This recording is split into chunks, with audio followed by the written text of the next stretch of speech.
Hello बच्चों, स्वागत है अपने यूट्यूब चैनल पर। जैसा कि आपको पता है, हमारा नंबर सिस्टम के चैप्टर पूरी तरह से कंप्लीट हो गए हैं। आज हम सेकंड चैप्टर से सरलीकरण, जिसे हम सिंप्लीफिकेशन कहते हैं, उसका पार्ट 2 लेकर आए हैं। चलिए बिना देरी से वीडियो को स्टार्ट करते हैं। चलिए, आप क्वेश्चन देख पा रहेंगे, इस प्रकार से कुछ क्वेश्चन है। जब इस प्रकार से हमें फ्रैक्शन का क्वेश्चन मिले तो हमें नीचे से इसको सॉल्व करने स्टार्ट करते हैं। अगर हम इसको ऊपर से सॉल्व करेंगे तो ये इम्पॉसिबल है, हम इसको ऊपर सॉल्व नहीं कर सकते हैं। तो इस प्रकार जब क्वेश्चन मिले फ्रैक्शन को तो हमें नीचे सॉल्व करना चाहिए, ठीक है। तो सबसे पहले हमको नीचे सॉल्व करना है, इसे सॉल्व करना है, इसके बाद धीरे धीरे ऊपर की ओर चढ़ेंगे। तो देखिए, ध्यान से देखिए, मैं सॉल्व करके इसको बता रहा हूँ कैसे करना है। देखिए, जब इस प्रकार क्वेश्चन मिले ना तो सबसे पहले अगर 2 - 1/2 तो इसके बटे में इसको 1 मान सकता हूँ, ठीक है। जब इसके बटे में 1 मान सकता हूँ, हमारे देखिए एक सिंपल फ्रैक्शन बन चुका है। जब सिंपल फ्रैक्शन बन चुका है तो अगर इसको मैं सॉल्व करूंगा, अगर इसको मैं डिटेल से सॉल्व करके आप यहाँ पे बता सकता हूँ। तो अगर मैं सिर्फ अभी मैं इतना सॉल्व कर रहा हूँ, ठीक है, ध्यान से देखिए, मैं सिर्फ अभी इतना सॉल्व कर रहा हूँ, है ना। तो अगर मैं 1 और 2 का एलसीएम लेता हूँ तो 2 आएगा। तो 1 और 2 में फिर क्या करते हैं, डिनोमिनेटर से डिवाइड करते हैं, न्यूमरेटर से मल्टीप्लाई। तो देखो क्या करते हैं, 1 में अगर 2 का डिवाइड करेंगे तो 2 ही आएगा। 2 का मल्टीप्लाई ऊपर से होगा तो 2 2 4 हो जाएगा, ठीक है। फिर यहाँ क्या है, माइनस है, तो माइनस है तो यहाँ माइनस आएगा, क्लियर है। 2 से 2 डिवाइड करें, कट जाएगा, ये 1 हो जाएगा। तो इसको सॉल्व करें, कितना हो जाएगा, 3/2 हो जाएगा। तो मतलब मेरे कहने का मतलब ये, अगर ये नीचे से मैं सॉल्व किया हूँ तो कितना आया हमारे, इसको सॉल्व करने पर आया 3/2, क्लियर है। इसके बाद मैं एक स्टेप यहाँ पे लिख लेता हूँ ताकि ज़्यादा समझ में आए आपको। मैं इसको लिखता हूँ 1/2 + 1/2 + 1। देखिए, मैं यहाँ तक लिख चुका हूँ, ठीक है। अब देखो, मैं जो ये था इसको सॉल्व करने पर कितना है, 3/2। अब देखो 3/2 ये मेन बटा होता है ना। जब मेन बटा से ऊपर जाता है 3/2, जो ऊपर जाएगा ना, तो पता कितना हो जाएगा, 2/3 हो जाएगा, ठीक है। आप समझ पा रहे होंगे, ये कितना हो गया, 2/3 हो गया। क्योंकि ये मेन बटा से ऊपर जाता है ना, तो 3/2 की जगह 2/3 हो गया, ठीक है। आगे मैं इसको सॉल्व करता हूँ। अगर इसको मैं आगे सॉल्व करता हूँ तो ये 2 + 1 मेन बटा 2 प्लस ये 2 1 जा 2/3, ठीक है, क्लियर है। इतना आप समझ आ चुका होगा। अब देखिए, फिर से वही चीज़ हो रहा। अब मैं सिर्फ कितना सॉल्व करूंगा, ये नीचे से सिर्फ इतना सॉल्व करना है, ठीक है, इतना। इसके बटे में 1 मान सकते हैं, यस, ठीक है। अब अगर इसके बटे में 1 माने हैं तो 1 और 3 के एलसीएम ले कितना है, मैं सिर्फ अभी इतना सॉल्व कर रहा हूँ ना, तो 3 आएगा। 3 में 1 का डिवाइड 3, 3 2 6 हो जाएगा, प्लस 3 से 3 ये कट गया 2, तो कितना हुआ, 8/3 हुआ। मतलब इसको सॉल्व करने पर कितना आ रहा है, 8/3 आ रहा है, क्लियर है। अब मैं इसके जगह में क्या लिखूंगा, 8/3 लिख सकता हूँ, यस। तो नेक्स्ट जब यहाँ पे लिखता हूँ मैं 1/2 + 1, 1/2 + 1/, देखिए। अब देखो, यहाँ मैं यहाँ तक लिख चुका हूँ ना, यहाँ तक लिख चुका हूँ। अब हमारा जो यहाँ पे कितना आया है, 8/3 आया। अब 8/3 है जो भी, देखो ये मेन बटा हो गया। अब ये क्या हो गया, मेन बटा हो गया। तब ये जब ऊपर जाएगा ना तो 3/8 हो जाएगा। तो ये मेन बटा 3/8 हो जाएगा, ठीक है। अब इसको मैं सॉल्व करता हूँ तो कितना होगा, 1/2 + 1 3 जा 3/8, ठीक है। अब इसको फिर सॉल्व करें, इसके बटे 1 मान सकते हैं। फिर से हमें इतना ही सॉल्व करना है, ठीक, कितना, यहाँ से यहाँ तक ही सॉल्व करना है। जब इसको सॉल्व करेंगे तो कितना आएगा हमारा, 1, देखो मैं इसके, चलो ठीक है, ये मेन बटा 1 8 कैल्शियम लेता हूँ तो 8 आएगा, 8 2 जा 16 प्लस ये 3 हो जाएगा, ठीक है। ये तो आपको सिंपल फ्रैक्शन सॉल्व करते बनता ही है। अब इसको अगर मैं ऐड करता हूँ तो कितना होगा, 1/16 और 3 कितना हो जाएगा, 19 क्या है, 8। अब देखिए, ये क्या है, मेन बटा है, ये क्या है, मेन बटा है। अब मेन बटक जब ऊपर जाता है ना, जब ये मेन बटक ऊपर जाता है तो 8/, कितना हो जाएगा, 19 हो जाएगा। तो यहाँ पे क्या हो जाएगा, 8/19 हो जाएगा। क्योंकि ये ऊपर जब मेन बटा होता है, मेन बटक ऊपर जाता है। अगर मैं इसको बटे में 1/1 मानता हूँ तो ये देखो, अगर मैं इसको यहाँ पे सॉल्व करूँ, ये 1 है, 1/में 1 मान लिया, ठीक है। अब देखो, ये मेन बटा है ना, ये मान लो मेन बटा हुआ। मेन बटा जब उल्टा होता है ना तो 8/, ये जो नीचे वाला ऊपर हो जाता है और ये 19 हो जाता है। तो इसको अगर मल्टीप्लाई करते हैं तो 1 8 जा 8 और 1 9 जा 19, ये हमारा क्या हो जाएगा, राइट आंसर हो जाएगा, ठीक है। मैं आशा करता हूँ आपको समझ में आ गया होगा, क्लियर है, यस। तो चलिए, हमारा अगला क्वेश्चन रहा। अगला क्वेश्चन क्या है, यदि a/b = 5/4 हो तो a² + b² / a² - b² का मान क्या होगा। बहुत ही अच्छा क्वेश्चन है। देखिए इस क्वेश्चन को सॉल्व करने के लिए हम इसको दो तरीके से सॉल्व कर सकते हैं। पहला तरीका तो ये है, अगर ए का मान अगर 5 है, बी का मान 4 है, तो हम अगर यहाँ मान रख के सॉल्व करेंगे तो ये भी सॉल्व कर सकते हैं। और दूसरा तरीका ये है कि अगर मैं इसको शॉर्ट में सॉल्व करना चाहूँ तो मैं या न्यूमिनेटर या डिनोमिनेटर में या ए स्क्वायर का डिवाइड कर देते हैं या बी स्क्वायर का डिवाइड कर देते हैं। दोनों में से कोई अगर एक डिवाइड कर देते तो हमारा ये जो है छोटा हो जाएगा। अगर ये हमारा वैल्यू छोटा हो जाएगा ना तो सॉल्व करने में आसान हो जाएगा। तो मैं ऐसे ही सॉल्व करता हूँ। मैं पहले न्यूमिनेटर और डिनोमिनेटर में बी स्क्वायर के मैं डिवाइड कर देता हूँ। ठीक है, मैं डिवाइड कर देता हूँ तो क्या है ना, ये हमारा जो संख्या है छोटा हो जाएगा। तो चलिए मैं डिवाइड करके दिखा रहा हूँ कैसे डिवाइड करना है। अगर मैं ए स्क्वायर प्लस बी स्क्वायर में अगर मैं बी स्क्वायर का डिवाइड करता हूँ तो मैं अगर मैं डायरेक्ट यहाँ लिखना चाहूँ तो बी स्क्वायर का डिवाइड करूँगा तो ए स्क्वायर अपान बी स्क्वायर ये होगा, ए स्क्वायर अपान बी स्क्वायर। अगर मैं बी स्क्वायर में बी, चलो ठीक है मैं सॉल्व ही कर देता हूँ, plus b square upon b square. मैं क्या कर रहा हूँ, बी स्क्वायर का डिवाइड कर रहा हूँ। ठीक है ना, क्या अंश और हर में न्यूमिनेटर और डिनोमिनेटर में बी स्क्वायर का डिवाइड करना है। ठीक है, मेन बटा ये मेन बटा हो जाएगा।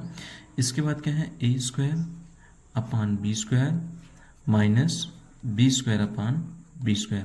देखिए तो ये बी स्क्वायर से बी स्क्वायर कट गया, बी स्क्वायर से बी स्क्वायर कट गया। तो हमारा यहाँ पे सॉल्व करने पर क्या आया है, a square upon b square मेन बटा, देखो यहाँ +1 भी आएगा ना यहाँ, मेन बटा ए स्क्वायर प्लस बी स्क्वायर -1। ठीक है, आशा करते हैं इतना आपको समझ में आ गया होगा। अगर इसके हम आगे सॉल्व करते हैं, अगर मैं ए स्क्वायर अपान बी स्क्वायर, अगर ए बटी बी, अगर मैं इसको ऐसे लिख सकता हूँ क्या, तो सर कैसे, ए बटी बी अगर मैं इसको लिखना चाहूँ तो मैं ऐसे लिख सकता हूँ क्या, ए अपान बी का स्क्वायर ऐसे लिख सकता हूँ, क्योंकि ए स्क्वायर अपान बी स्क्वायर को मैं ऐसे लिख सकता हूँ। ठीक है ना, ठीक है, तो मैं ए स्क्वायर अपान बी स्क्वायर को ऐसे लिख सकता हूँ। तो मतलब ए अपान बी की जगह मैं 5/4 लिख सकता हूँ, और यहाँ पे अगर मैं मान रखूँ तो रख सकते हैं। ठीक है, तो मैं रख के देखता हूँ तो यहाँ क्या हो जाएगा हमारा 5/4। मैं अगर यहाँ पे करना चाहूँ तो 5/4 का होल स्क्वायर लगा सकता हूँ, +1 है तो +1। क्लियर है, फिर क्या है मेन बटा, हमारा मेन बटा ये रहा, ए स्क्वायर माइनस बी स्क्वायर है ना, तो ए बटे बी का हमारा मान कितना आया है 5/4 है ना। तो क्या लिखेंगे 5/4 का होल स्क्वायर, फिर क्या है -1 है तो यहाँ मैं -1 लिखूंगा। ठीक है, आगे सॉल्व करता हूँ। देखो 5/4 को मैं सॉल्व करता हूँ तो कितना आएगा हमारा 25 अपान और 4 जगह कितना हो जाएगा 16। स्क्वायर का मतलब क्या होता है, वो जो यहाँ संख्या कितने बार है, अगर स्क्वायर यहाँ लगा है तो यहाँ 5 2 बार है और 4 भी 2 बार है। ठीक है, ये तो आपको पता ही होगा। और यहाँ भी कितना हो जाएगा 25/16। ठीक है, यहाँ +1 है तो +1 रहेगा और यहाँ -1 रहेगा, ये हमारा मेन बटा है। ठीक है, अब देखिए अगर मैं इसको करना चाहूँ तो इसके बटे 1 मान सकता हूँ, यस इसके बटे 1 मान सकता हूँ, और मैं इसके बटे भी 1 मान सकता हूँ। अगर मैं इसके आगे सॉल्व करता हूँ तो वही चीज़ 16 और 1 के एलसीएम लेंगे तो 16 आएगा। ठीक है, ये पुराना ही है, और डिवाइड करेंगे 25 और ये कितना हो जाएगा और +16 हो जाएगा, है ना, क्योंकि ये जुड़ता है, ये मेन बटा होगा। इसके बाद ये एलसीएम फिर से 16 आएगा और 25 माइनस 16 हो जाएगा। ठीक है, और ये 16 से 16 हमारा कट जाएगा, तो ये हमारा तब दोनों ऐड होंगे तो कितना आएगा 25 और 16 को ऐड करेंगे कितना, 6 5 11 6 5 11 1 और 2 3 और 1 कैरी 4 41 आएगा, यस। और यहाँ पे अगर माइनस करेंगे 25 में अगर 16 को माइनस करेंगे कितना आएगा 9 आएगा, है ना, तो 9 आएगा। ठीक है, तो ये हमारा क्या हो जाएगा आंसर हो जाएगा। मैं आशा करता हूँ ये भी क्वेश्चन आपको समझ में आए। ये क्वेश्चन ना रेलवे एसएससी गवर्नमेंट एग्जाम में कई बार पूछे जाने प्रश्न है और बहुत ही अच्छा क्वेश्चन है। ठीक है, चलिए मिलते हैं नेक्स्ट क्वेश्चन में। अगला क्वेश्चन रहा हमारा 35 का स्क्वायर प्लस 38 का स्क्वायर ब्रैकेट क्लोज है divide question mark equal to 5। देखो इस प्रकार से क्वेश्चन मिलते हैं ना, ये भी क्वेश्चन सिंप्लीफिकेशन क्वेश्चन है। चलिए इस क्वेश्चन को अब सॉल्व करते हैं ना। कैसे सॉल्व करेंगे इस क्वेश्चन को, हम 35 का स्क्वायर को 35 का स्क्वायर ही लिखेंगे, 35 का स्क्वायर। ठीक है, तो 35 का स्क्वायर लिखेंगे, 35 का स्क्वायर प्लस 38 को 38 का स्क्वायर लिखेंगे। देखिए ये डिवाइड है ना, तो अगर मैं इसको x मानता हूँ, क्वेश्चन मार्क को x मानता हूँ, है ना, तो इसके बटे क्या बटे होगा, बटे के बाद क्या होगा x होगा, ठीक है, बटे के बाद क्या होगा x, ठीक है, और इक्वल टू क्या हो जाएगा 5। अब इसको अगर मैं सॉल्व करता हूँ 35 का स्क्वायर अगर होता है तो 35 का स्क्वायर कितना होता है हमारा, 35 का स्क्वायर होगा 1225 हो गया, है ना, कितना होगा 1225 हमारा 35 का स्क्वायर होगा। इसके बाद प्लस 38 का स्क्वायर कितना होता है, 38 का स्क्वायर होता है 1444, ठीक है, अपान में क्या हो जाएगा x इक्वल टू 5 हो जाएगा, ठीक है। आशा करता हूँ इतना समझ में आया होगा। अब देखिए ये दोनों आपस में ऐड होगा, जब ऐड होंगे तो कितने हो जाएंगे आपस में, यहाँ पर ऐड होंगे तो कितना हो जाएगा 549, है ना, 549 और 246 और 246 और, है ना, और 246 हो गया और 112, है ना, अपान x इक्वल टू 5। अगर मैं इसको यहाँ से कट करना चाहूँ तो मैं कट कर सकता हूँ 5 1 5, क्योंकि इक्वल में है ना, अगर इसके बटे 1 मानना चाहूँ तो मान सकता हूँ, इसको यहाँ से कट करता हूँ तो 5 1 5, ठीक है, ये हो जाएगा 5 5 जा 25 और इसका 1 बचेगा तो कितना हो जाएगा 16 हो जाएगा, 16 तो 5 3 जा 15, 5 3 जा 15 हुआ, फिर 1 बचेगा, है ना, तो कितना हो जाएगा ये हो जाएगा 19, तो 5 3 जा 15 और कितना बचेगा 15 और 3 बचेगा, है ना, हाँ सॉरी 19 4 बचेगा तो पॉइंट लगाएंगे 5 8 जा 40 हो जाएगा, है ना, तो कितना है, इसको डिवाइड करने पर हमारा कितना आया है 533.8, 533.8, ये हो जाएगा हमारा राइट आंसर हो जाएगा, ठीक है। मैं आशा करता हूँ ये आपको समझ में आ गया होगा। चलते हैं नेक्स्ट क्वेश्चन में।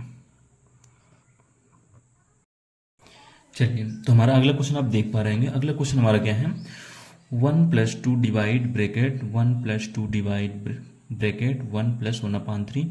ये क्वेश्चन बोर्ड मार्क्स है, बहुत ही अच्छा क्वेश्चन है। चलिए इस क्वेश्चन को सॉल्व करके देखते हैं इसका आंसर क्या आता है। तो चलिए सॉल्व करनी स्टार्ट करते हैं। सबसे पहले हम क्या होता है, सबसे पहले छोटा ब्रैकेट सॉल्व करते हैं, सबसे पहले इसको सॉल्व करेंगे, इसके बाद क्रम से आगे बढ़ेंगे। तो चलिए सॉल्व करने स्टार्ट करते हैं। तो 1 + 2 डिवाइड को डिवाइड और ब्रैकेट 1 + 2। देखिए यहाँ से गलती होने का चांस ज़्यादा बनता है हमारा, गलती होने का चांस यहाँ ये ज़्यादा है कि यहाँ क्या होता है, हम ऐड कर देते हैं 1 + 2 को हम ना ऐड कर देते हैं, जो हमारा यहाँ पे रॉन्ग हो जाता है। हमको यहाँ पे ऐड नहीं करना है, हमको बोर्ड मार्क्स से ही नियम सॉल्व करने में, बोर्ड मार्क्स नियम पिछले वीडियो में बता चुका हूँ, ठीक है। फिर यहाँ डिवाइड है, अब देखो यहाँ सॉल्व होगा, इसको बटे मैं अगर 1 मानूँ तो मान सकता हूँ, और इसको अगर मैं सॉल्व करूँ तो अगर मैं डायरेक्ट सॉल्व कर सकता हूँ इसको मैं, चलो ठीक है मैं बता देता हूँ। 1 और 3 के पहले डिनोमिनेटर का एलसीएम लेता हूँ तो 3 आएगा, तो डिनोमिनेटर से डिनोमिनेटर को डिवाइड करते हैं और जो डिवाइड करने पर आता है उसे न्यूमरेटर से क्या करते हैं मल्टीप्लाई कर देते हैं, ना। तो अगर मैं 3 में 1 का डिवाइड करूँ 3 आएगा, और 3 में अगर मैं 1 का मल्टीप्लाई करता हूँ 3 ही आएगा, प्लस हो जाएगा। फिर 3 से 3 डिवाइड करेंगे तो कट जाएगा, ये 1 हो जाएगा, ठीक है, ब्रैकेट क्लोज हो जाएगा। इसके बाद ये ब्रैकेट हमारा लग जाएगा। अगला स्टेप अगर इसको मैं सॉल्व करता हूँ, देखो यहाँ पे हमको ऐड नहीं कर देना है, यहीं से हमारा गलती होने ज़्यादा चांस बनता है। क्या होता है ना, यहीं से ऐड कर देते हैं, तो हमको ऐड नहीं करना है। आगे सॉल्व करते हैं। 1 + 2 डिवाइड ब्रैकेट 1 + 2 डिवाइड, ये कितना हो जाएगा हमारा 3 + 1 कितना हो जाएगा 4 और 4/3 हो जाएगा, ठीक है। ये वाला ब्रैकेट हमारा खत्म हो गया, ठीक है। आगे चलते हैं। अगर इसको हम आगे सॉल्व करते हैं तो वही स्टेप आगे चलते जाएंगे। तो 1 + 2 होगा और डिवाइड, तो डिवाइड, आप देखिए यहाँ कैसे सॉल्व होता है, यहीं से गलती होने के भी चांस बन जाते हैं। क्या होता है यहाँ ना, बच्चे ऐड कर देते हैं, इसको सॉल्व ना करके ये डिवाइड सॉल्व ना करके ऐड कर देते हैं, बोर्ड मार्क्स को भूल जाते हैं, कहाँ था बोर्ड मार्क्स और कहाँ पहुँच जाते हैं। तो सबसे पहले ये 1 + 2, आप देखो यहाँ डिवाइड है ना, अब देखो डिवाइड है, अब ये क्या होगा, जब इसको डिवाइड करेंगे तो इसके अगर मेन, इसके बटे अगर 1 मानते हैं ना, तो ये जब मेन बटा होगा, ये वाला मेन बटा होगा, तब अपोजिट होकर ये उल्टा हो जाता है। जैसे मैं पिछले क्वेश्चन में बता चुका हूँ, अगर 4/3 है तो 3 कितना हो जाएगा 4 हो जाएगा, ठीक है। अब यहाँ से ब्रैकेट क्लोज होगा, यहाँ से कटेगा 2 1 जा 2, 2 2 जा 4, तो ये कितना आया 1/2। अगर मैं इसको यहाँ पे सॉल्व करता हूँ तो क्या होगा, 1+2 ब्रैकेट स्टार्ट 1 प्लस, अब देखिए 1 3 जा कितना हो जाएगा 3/2, ठीक है। अब इसको हमको सॉल्व करना है, मैं इसको आगे इधर सॉल्व कर देता हूँ। अगर मैं इसको सॉल्व करता हूँ तो 1+2, अब देखो यहाँ पे ऐड नहीं करना है, 1+2 को 2 लिखना है और डिवाइड। अब देखो अगर इसको मैं बटे 1 मानता हूँ तो कितना हो जाएगा, अगर इसको मैं सॉल्व करता हूँ तो 2 और 2 और कितना हो जाएगा ये +3 हो जाएगा, है ना, ब्रैकेट क्लोज जाएगा। तो कितना है हमारा 1+2 डिवाइड कितना हो जाएगा 5/2, है ना, ये कितना हो जाएगा 5/2 और हमारा यहाँ से ब्रैकेट खत्म हो जाएगा। आगे अगर मैं इसको सॉल्व करता हूँ, तो 1+2, अब देखिए फिर वही डिवाइड है, जो डिवाइड हमारे को यहाँ मिला था, है ना, वही डिवाइड मिला है, तो ये अपोजिट हो जाएगा, 2 कितना हो जाएगा 5 हो जाएगा। तो इसको सॉल्व करेंगे तो 1+2 2 जब 4/5 होगा, ठीक है। अब इसके आगे सॉल्व करते हैं, इसके बटे 1 मानेंगे, 1 5 कैल्शियम लेंगे तो 5 ही आएगा, 5 से 5 1 जब 5 होगा +4 हो जाएगा, तो 5 4 कितना हो जाएगा 9, है ना, 9/5 4 9/5 हो जाएगा। इसको अगर मैं सॉल्व करना चाहूँ आगे भी लिख सकता हूँ, 5 1 जब 5 और 5 1 जब 5 कितना बचेगा, ये 4 बचेगा ना, तो 1 राइट 4/5 अगर इसको लिखना चाहूँ तो मैं लिख सकता हूँ। तो ये हो जाएगा हमारा राइट आंसर। ये रहा हमारा बोर्ड मार्क्स, बहुत ही अच्छा क्वेश्चन था। तो ये आपको कैसा लगा हमें कमेंट करके जरूर बताइएगा। मिलते हैं हम नेक्स्ट वीडियो में। जय हिंद, वंदे मातरम।